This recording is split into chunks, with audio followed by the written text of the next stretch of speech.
Let me get a glass of wine for some hot takes. I might just make that the intro. Fuck it. It's an excellent intro. Holler if you hear me!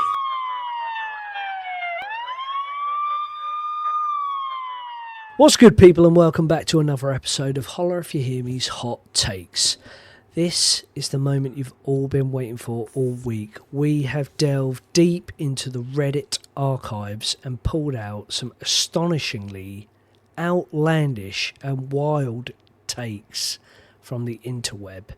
I'm not saying if they're good, I'm not saying they're bad. I'm going to read a few.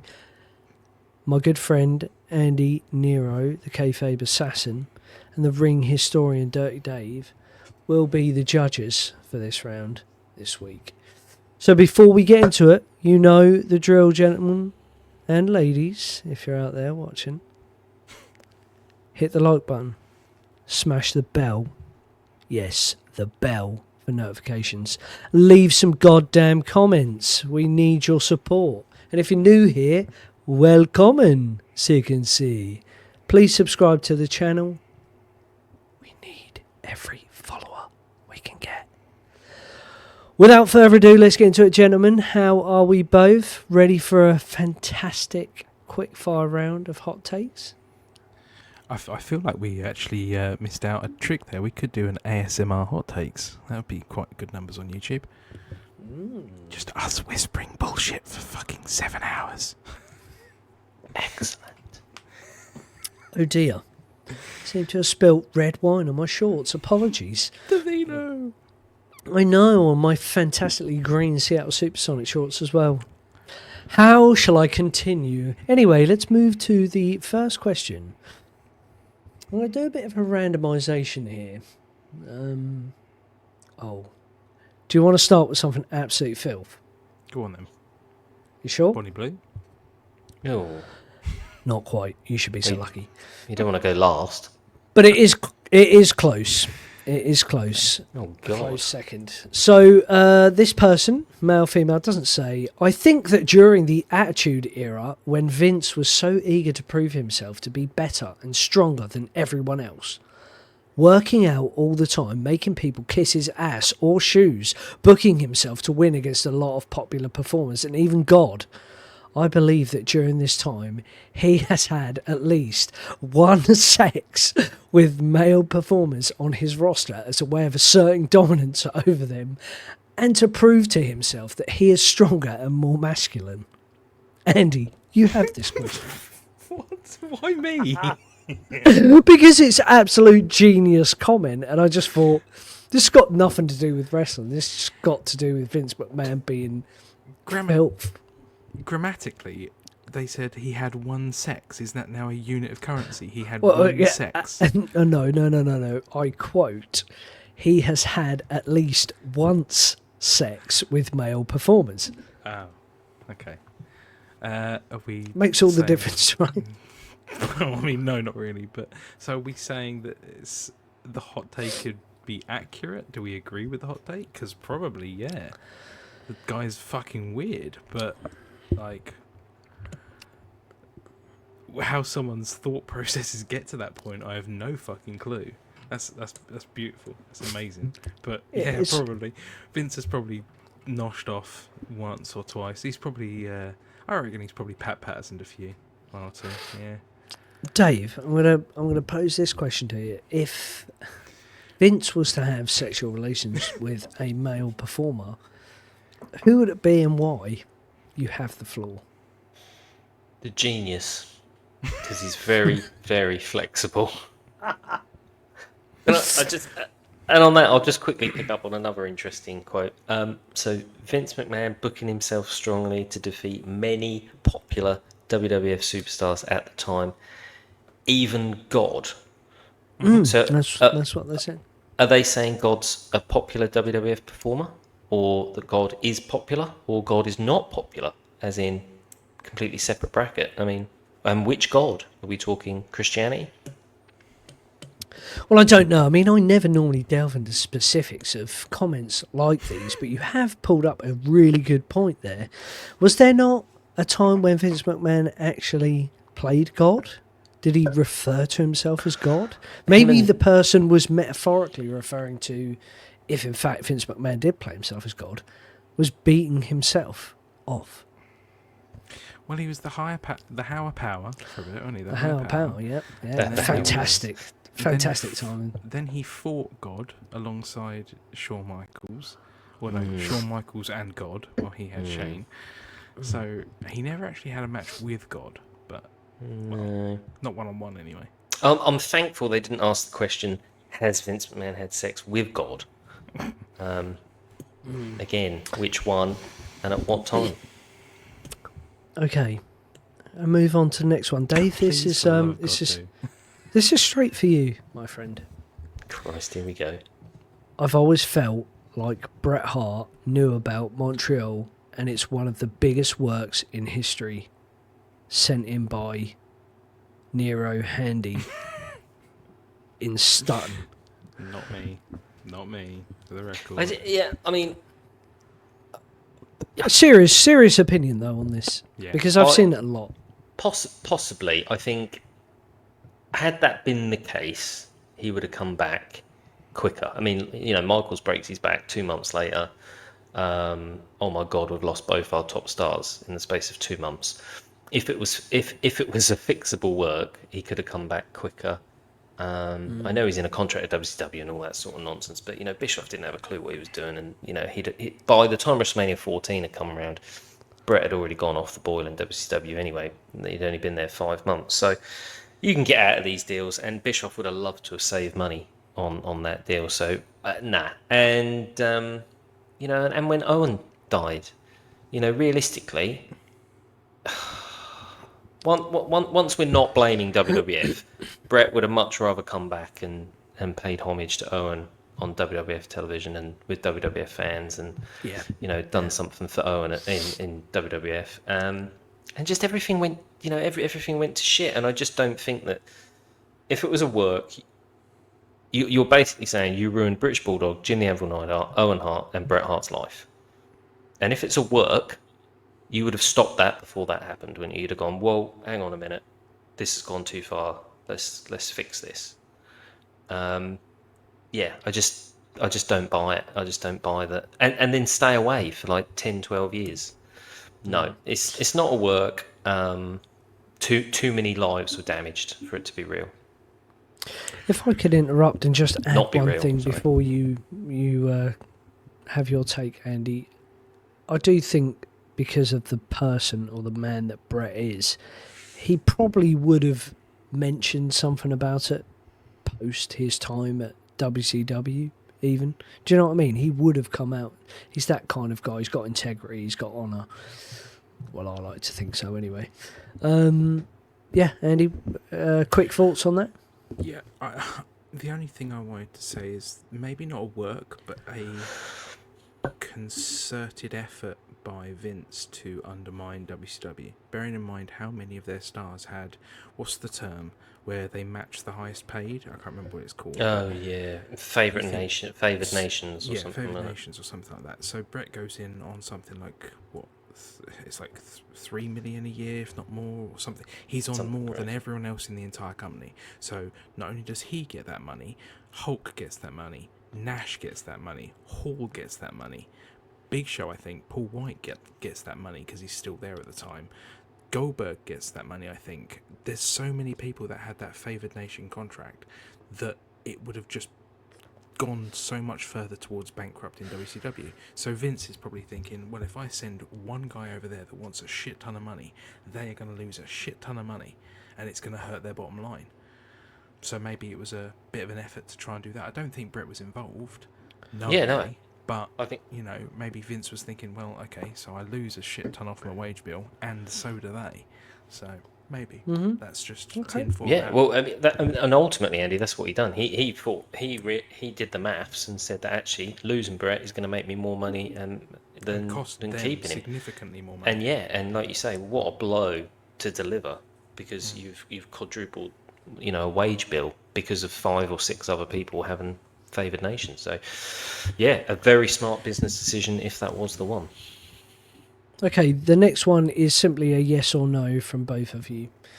Cody Rhodes' neck tattoo is painted on for matches, public appearances, etc. I will die on this hill. Andy. No. Dave. I'll gladly shoot you on the hill. Let me know which hill, and I'll shoot you. It's not fake, is it? I think it's fake. I saw him having it tattooed. Well, not physically, but he did it. It's- I was there. I saw him. I did it for him. I did it for him. No, it's a stupid tattoo. He probably. It's a yes or no. It's a yes or no. I said no. You have said yes. No. You have said yes along with me. No, Dave said yes. No, he no, said it's yes not with that. me. No, it's real. Me and I Dave thought agreed. you said yeah. No. Yes. Hold on. This is where we're editing it out. Yeah, yes. Yes, he said yes. No. Yes to Andy, no to you. Me and Dave This is agreed the on longest yes or no answer we've ever had. Chelsea Green No. is already the greatest women's comedy act in the entire company's history. Her continued commitment to maximising her minutes has allowed her to naturally become one of the best parts about the current product. She is also Triple H's best rehire by far. Dave. Best is difficult. I loved Molly Holly. There's not many female sort of comedy characters that get over because they end up getting sort of squashed into being silly and just rubbish. So yeah, I'd definitely put her and Molly Holly as, or actually Mighty Molly. That's what I mean. Mighty Molly when she was with the Hurricane. I would put Chelsea up there with her as a comedy act. Yes, I love Chelsea. And best rehire Triple H has ever made? That might be a tad extreme, but I'm just. Oh, Surely, Cody Rhodes is best rehire. that's a Vince hire. Vince. Oh, right. Punk. Apologies. Punk. Yeah, I mean, yeah. You can't take that away, can you? It's got to be Punk. Yeah. But yeah, look, I'm a big Chelsea Green fan, so yeah, for me, she's definitely up there, 100%. Andy? 100% agreed. I watched, and not just for the comedy element, but if you watch the episode that's about her on Unreal, she's so lovely, and you can tell she's so genuine about it all, and she doesn't care that she loses all the time. She's here for it, and it's so charming. And yeah, she's my favourite. She's my favourite female probably character in WWE at the moment. So Sorry, Andy, could you just repeat your opinion of her in the Unreal program? Just saying she was charming on there. she's charming. Yeah, she's lovely. Oh, wow. Me and Claire watched it and thought she was really obnoxious and super annoying. Like, I thought her character in the WWE was annoying because that was who she was playing, but she's actually playing herself. Personal opinion. I Okay. tend to disagree with that, but yeah. Yeah. I haven't watched that episode yet, so I don't know. Yeah. Tune in Deciding next vote. week for my deciding vote, yeah. Absolutely. It's a beefy one. This is a beefy one that we will talk on. So I'm going to put this in the segment now. Am I just an asshole, or has? Oh no, this is not. You are, but yeah, carry I on. know, I am. This is not one I was after. Rewind. I know this might be unpopular, but I genuinely miss WWE when Vince was in charge. Yeah, it was random, sometimes crazy, occasionally stupid, but damn, it was entertaining. The unpredictability is what I miss most. With Vince, you never knew what was going to happen next. Could be absolute brilliance, could be total trash, but at least it kept you guessing. Triple H's WWE, I can predict every outcome months in advance. It becomes formulaic to the point of boredom. And don't get me started on the commercialisation. It's like watching a 3-hour advertisement with some wrestling sprinkled in. The booking is so predictable now. Title changes only happen at major pay-per-views. Storylines follow the same tired patterns, and everything feels too safe. Say what you want about Vince's wild booking decisions, but at least they took risks. I'm not saying everything was perfect in the Vince era. There was plenty of garbage, but at least it was entertaining garbage that kept me tuning in every week. Now, I can skip weeks and miss nothing because I already know where every storyline is heading. I know exactly what each of you are going to say. I'm going to go with Dave because he piped up first whilst I was saying. So you have the floor, my man. Oh, I do apologise if I did. I may No. I may It's good. have It's passion. thrown It's up passion. in my mouth. Well, let's get him on our prediction shows. Sorry, buddy. Sorry. I'm going to set a timer. You're each going to have 2 minutes. Yep, fine. 2 minutes. Hold on. And I'll tell you when to start. Go. Well, let's get him on our prediction shows and see if he beats us on our predictions. As a matter of fact, I'll tell you what, let's get him to do the predictions from now until the Royal Rumble and see if they're all right. I bet they won't be.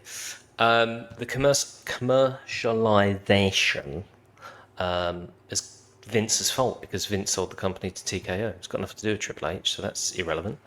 And most people gave up on, or quite a lot of people gave up on wrestling with Vince. Certainly towards the end, he pretty much ruined the WrestleMania 39 card when he did come back and changed it all pretty much the day before. Yeah, of course Vince did some great things. He ran the company for 40 years. So no, I'm not just going to sit and turn around and go talk about the last 5 years, which were dross. Certainly from COVID didn't help either. So yeah, it would be easy to turn around and say that Vince is crap. But no, of course he's done outstanding things. Hogan, Warrior, Savage, 80,000 people at Wembley, 90,000 people at WrestleMania 3. Vince knows what he's doing. But, this is a new era. How on earth can you compare someone who's been in charge for 18 months, 2 years, to someone who built the company and ran it for 40 years? To which 2 years am I comparing it to? It's a you just can't compare it as far as I'm concerned. I don't really get it. And some of the points he's trying to compare to are not even point for point Triple H and Vince McMahon decisions. So, no. But like I say, if he could send in all his predictions from now to the Royal Rumble, because I'd love to know what happens and who wins, that'd be great. Cheers, buddy. Magic. And you still had 25 seconds left. And fuck you. Does that help? That was very good. Andy, your 2 minutes starts now. I'll pretty much just echo most of the things Dave just said there, really. TKO decide what goes on the ring mat. TKO decide what goes on the ladders and tables. I don't personally like it. It does sound a little bit like a hot take I would actually have. But so comparing this to a cricketer's batting average, I know you don't like the old convoluted explanations, but essentially a batting average, if someone gets 100 runs in a single innings and then spends the rest of their career batting ones and twos, you'd say that guy's a pretty shitty batsman. But if someone's consistently getting 50 every single innings, surely that guy's got to be one of the best. Hunter's getting the 50 every single innings, and Vince might get a century once every 2 to 3 years, might get a decent show out of him once every 2 to 3 years. Most of the time it was just shit, and he relied on car crash TV from Vince Russo and bullshit booking from Bruce Pritchard and fucking losers like that. No. Hunter's doing a much better job than Vince ever did, and you can quote me it. So, there you go. Oh, you only needed 1 minute and 10 seconds for that. I'm quite surprised, Andy. I thought you would you'd be in agreement with a lot of what this gentleman said, considering you've been quite vocal with That's your... what I did say. It sounded like some sort of stupid hot take I would have had. Yeah. But no, I don't agree. Hunter can be formulaic, but nobody predicted Cena turning. Realistically, everyone thought maybe Cody would turn, maybe someone else would turn, but no one thought about Jay. No one thought about Jay. Exactly. I think he's got some valid points. I think he's dressed it up in the wrong sort of argument and got all his points confused into the wrong argument. Like I said, he's turned it into a Vince versus Hunter, and a lot of those points have nothing to do with either of them. So, he's got some valid points, and I think we could talk about them another day. But in the form of how he phrased it as an argument and a question, no, I don't agree at all. I would just like to say that I don't agree with this gentleman. And with that, I am going to sign off now, because we can do a part 2 another day. So for those of you that have tuned in for these 20 minutes, we do thank you for your time and appreciate all the love and support that you give us. Please like, share, subscribe, and comment. Comment with your own hot takes. We really want this segment to kick off. And rather than taking dross from Reddit, we'd love to hear your views. Anyway, thank you. Good night. God bless. Adios, amigos. Bye-bye. Evolution is a mystery.